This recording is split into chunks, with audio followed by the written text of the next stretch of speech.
Welcome to The Victory Show.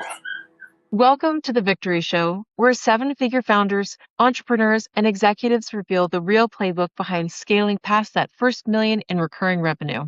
We go beyond the highlight reel, into the hard lessons, costly mistakes, key growth inflection points, and the human decisions that shaped the numbers. And here's the twist. Every conversation becomes a chapter in the Victory Book series, so the next generation of builders doesn't have to start from scratch. Today, I'm sitting down with Ed Soo Hoo, a boundary-breaking strategist and business alliances lead at Lenovo's Field C-Suite, where he connects the dots others don't even see, using edge computing, smarter infrastructure, and design thinking to drive real business transformation. Known for his asymmetrical thinking and stretch-the-box mindset, Ed operates at the intersection of technology, enterprise, and innovation. His superpower? Helping organizations reimagine what's possible, from now to new to next. Whether it's unlocking value in complex ecosystems, enabling scalable edge cloud architectures, or rethinking business models in times of disruption, Ed brings both intellectual clarity and practical execution. A former teamster, startup executive from seed to IPO to buyout,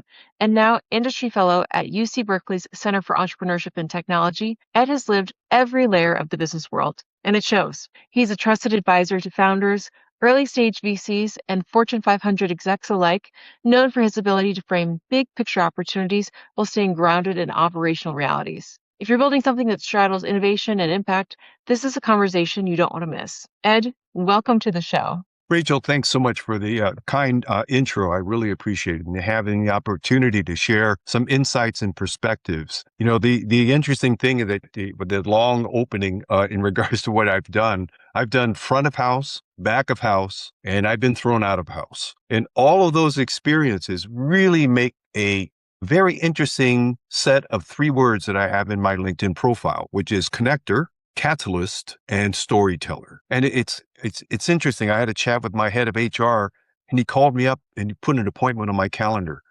And I looked him up. I said, "Who the heck is this guy?"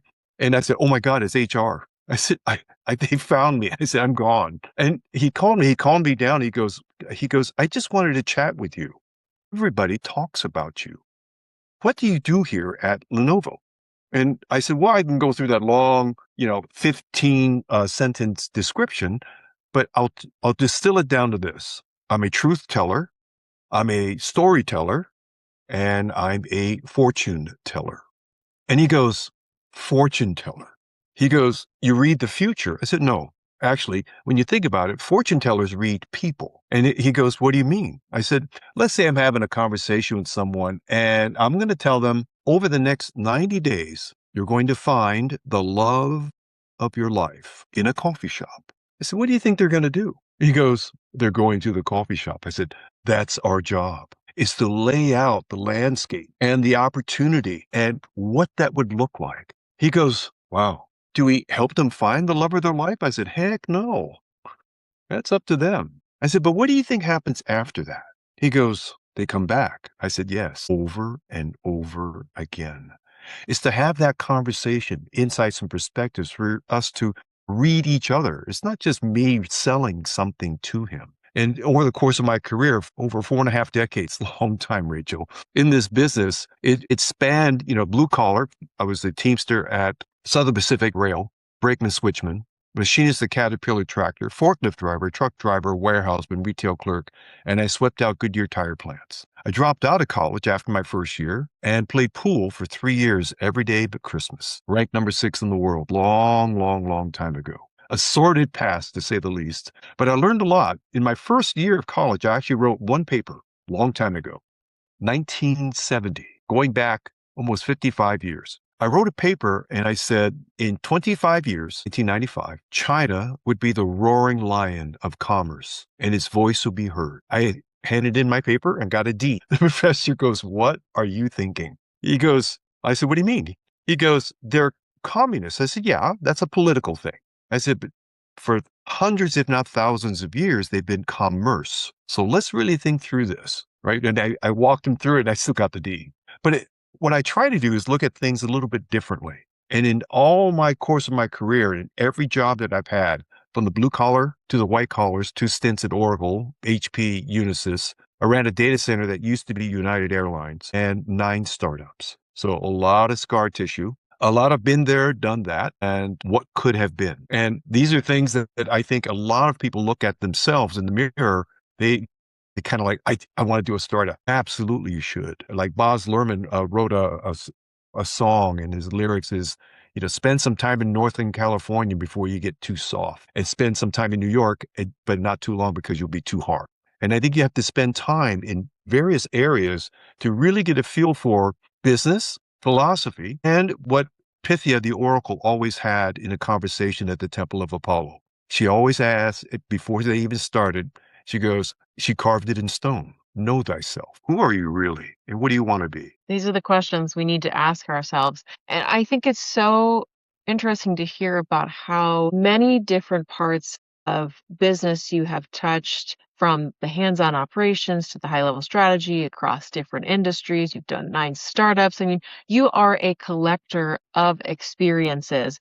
And now you culminated that into this identity as storyteller, truth teller, fortune teller. Tell us a little bit about the early seedlings of that identity, and if there's any particular moments in operating and building those startups where it started to take form. It takes a lot of, I wouldn't say courage. I think we overuse that word. Courage is very personal, as is fear.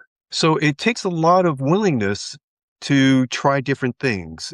Someone said, "Oh, you're a technologist." I said, "Well, to a degree, I'm more of an accidentalist. I bump into things. I find things. I mix things that people have never thought about. Innovation comes from things that already exist, but they're combined in new ways. They're addressed to find new markets." And I was chatting with one company. They blow up buildings for a business. Dino Nobel. Dynamite, Nobel, the inventor of dynamite. And my team goes, "Ed, what do we sell them?"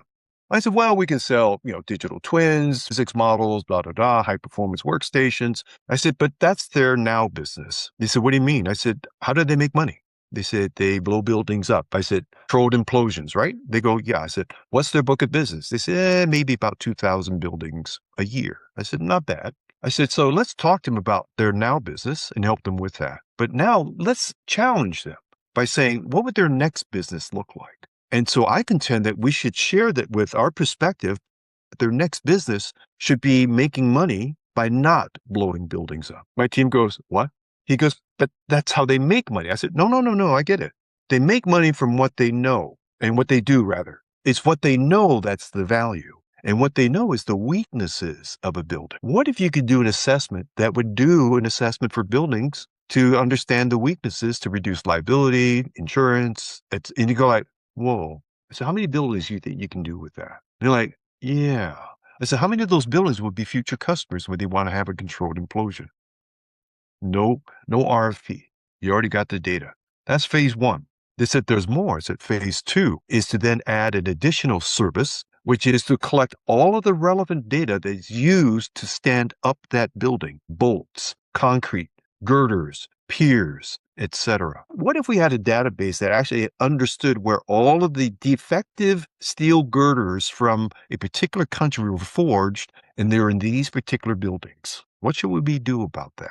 What would the subscription model look like for builders, owners, and the like to subscribe to this plethora of data? Data that has no value until you've actually put it together. That's where the game's going to be played. Let's talk to them about how we help them with the now, build the new, and expand on the next. And it's very different when in these moments. There's no real research to this, Rachel. These are just gut things that come out because there are 2 books not in the library you see behind me, 2 books that are not in my library: The Laws of Physics and The Laws of Gravity. I try to dispense with that because when you're able to be creative, open. I chatted with one company and they were talking about deep fakes, big business coming up, know your customer, KYC, etc.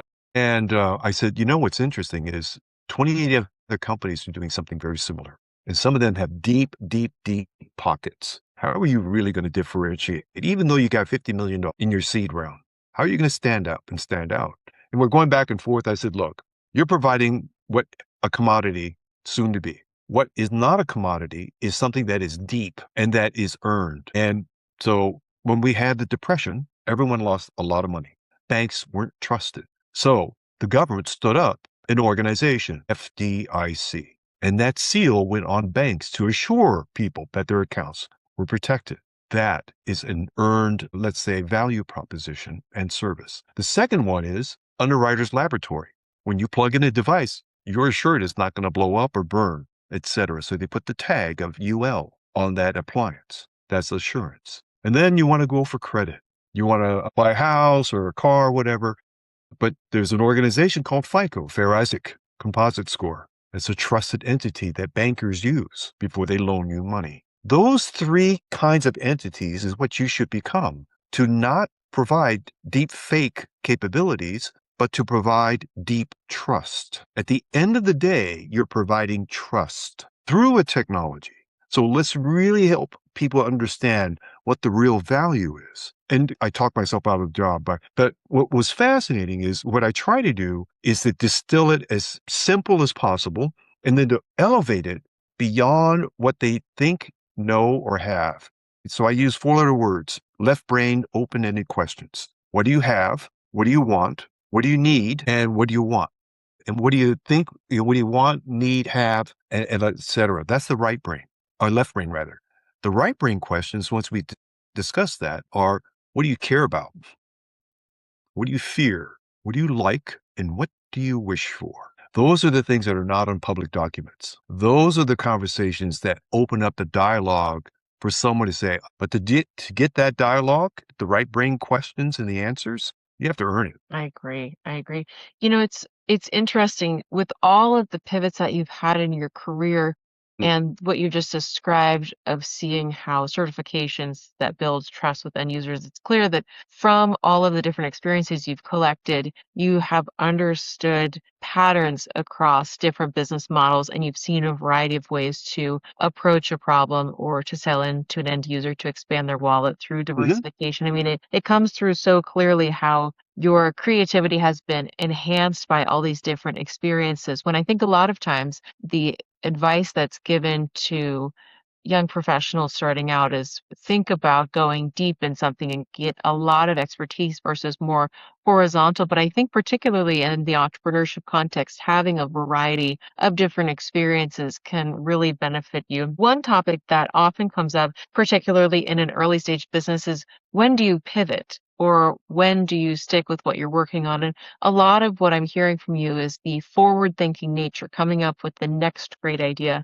So, how do you balance what could be versus addressing what is today and knowing when it's right to pivot?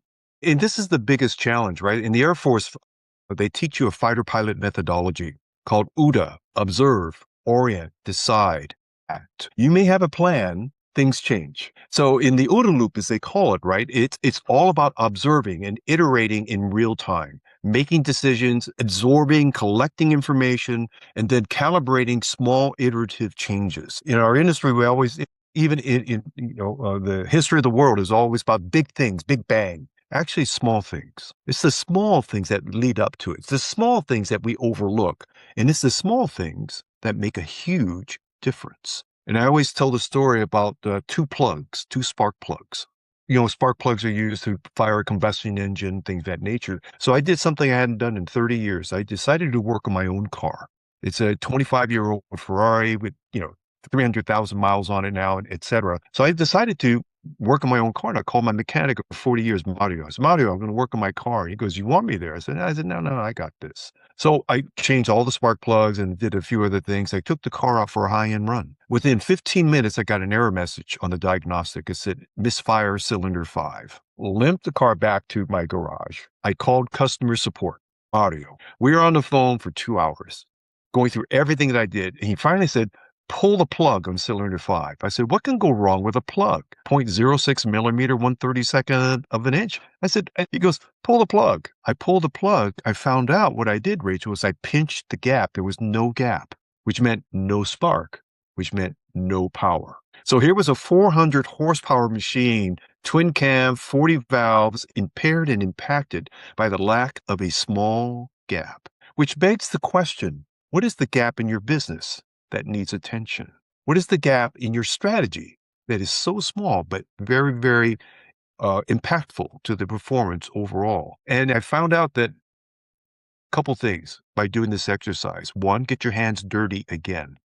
get in the trenches. 2, I found out why I paid $200 an hour to a Ferrari mechanic. And these are small little stories vignettes that I share, because these are the things that people like, oh my God. I said, yeah, you'd be surprised how these small things add up. And if you focus just on one thing, let's say you solve a problem. My next question is, what problem does that create? You're like, what? I go, when you solve a problem, it creates problems. Because upstream and downstream and cross-stream, there's an ecosystem, there's a flow, there's a mechanism, there's a timing. All these things matter. So even if you are efficient, you may not be effective. So I call that what the F, what the EFF. Are you going for efficiency? Are you going for effectiveness? Big difference, right? So what I try to do is pull people back, because everyone has their nose to the grindstone. And when you do that, all you see is sparks. What you want to do is pull back and look at the bigger picture, and then come up with a upstream, downstream. I call it's my philosophy when I ran my startups was called 2 up. Wherever you are in the organization, you should know 2 levels up what they do, and you can stand in and stand up. You should know 2 levels down, 2 levels to the left, as well as 2 levels to the right. And I ask my audience, I always say, follow my hand, 2 up, 2 down, 2 left, 2 right. One gentleman actually yelled out, amen. I said, it is faith, but it's faith in self, faith in team, and faith in mission. We move as one, we think as one, and we act as one. Getting a team to align with purpose, with faith, makes a world of difference. You will move mountains when you do that. So a lot of my talks, Rachel, are not about ROI, return on investment. It's actually ROE, return on experience. What is the experience you're trying to deliver? What do we learn from that? And how do we iterate and make small changes to advance, to differentiate, to drive something different? And it's not the big bang and big ideas as they are small ideas, just to try different things. And this makes a world of difference. So that's kind of my philosophy. I'm self-taught in computers. I go way back to paper punch tape. People are like, what's that? I go, it's like Neolithic times, right? So these are the odd times. I take a lot of those experiences, conversations, technologies, business practices, failures. Someone said, wait, fail fast. I said, I hate that. Learn fast, right? My job is to get you in the Special Forces mantra is to go from slow is smooth. Smooth is fast. My job, get you to smooth. Fast, it's up to you. And then all of a sudden we engage them, we empower them, we enlighten them. I gave a presentation once in Vegas, 120 developers. Oh my God, it was the middle of Geekville, right? And I asked everyone in the room, I said, show of hands, how many leaders are in this room? 3 hands went up. They thought a leader was a title. So I said, interesting. Let me do my presentation on leadership. I'm going to ask you all the same question at the end. So I finished and I said, show of hands, how many leaders are in this room? All hands went up. So I waited 3 heartbeats and I said, not enough. Stand up, look at each other. When that time comes, you will rise. When that time comes, you will lead. Just like you're doing now. And everyone was like smiling. And it's to me, the success in a business is what kind of leader are you? And to me, leaders are like mirrors. There's a convex mirror where the image is bigger. There's a concave mirror where the image is smaller. I always ask the leaders, what kind of mirror are you? How do you make your team feel? Big or small? Do you give them the opportunity to learn fast, to depend on each other? Are you a servant leader? If you're not, your timing is here going to be short. And they said, well, how long are you going to stay in this job? I said, if I do my job right, 2 years. They're like, what? I go, I should be able to infuse the team with the right philosophy where they start trusting each other. They're going to get the mission done. I'm out of here. My job is to move on. My job is to find my replacement. I hire people that I want to work for. And I think that's an important element to remember as a leader. Some really good lessons in there about how it's important to take time to reflect before pivoting, to not jump too quickly, and the importance of building a team around you that can think on the same level as you in a leadership, ownership capacity that helps you determine what are the next right steps to take. Really, really powerful stories. Now, Ed, I'm curious, what does victory look like to you today? Victory to me looks like where I don't have to worry about what I say, what I do, and where I go. I believe that if I do it correctly, the value that I bring, the insights and perspectives will be shared amongst everyone. To me, that is my victory. It's not money. It's not a title. I really don't care, right? CIO, CTO, CDO, EIEIO, I don't care. What I care about is the legacy I'm going to leave where people not just learn from me per se, but they also take it upon themselves to teach others. To me, the victory is that they see something that they learned from value and they share it with someone else. To me, that is the ultimate victory. Beautifully said. If you could give your younger self one piece of advice, what would it be? Don't listen to anybody. Keep doing and keep learning, keep trying, no matter what. Right. And someone said, would you change anything? I said, oh my God, if I changed anything, I wouldn't be talking to you. I said, I am here because all the things that I accidentally tripped over or people who saw something in me, they said, oh my God, I'm going to give this clown a shot. Right. And I gave a presentation once to 120 CIOs in New York. I told stories about my dad. And when I finished, one gentleman came up, he goes, you helped me remember what you did, what my dad did and mom did for us. He goes, after you finished, I went outside and I called my father. I'm like, oh my God. He goes, here's my card. He goes, call me anytime. And I think I do three things when I try to have conversations: touch the heart, feed the mind, and stir the soul. If I've done that, I'm done. Beautifully said. I mean, there is nothing more powerful than when you emotionally connect with the person that you're communicating with. And you have shared such beautiful, vivid stories with us today. I know that our listeners are going to get so much out of this. So, Ed, thank you so much for joining us on The Victory Show. Rachel, thank you very much. Anytime.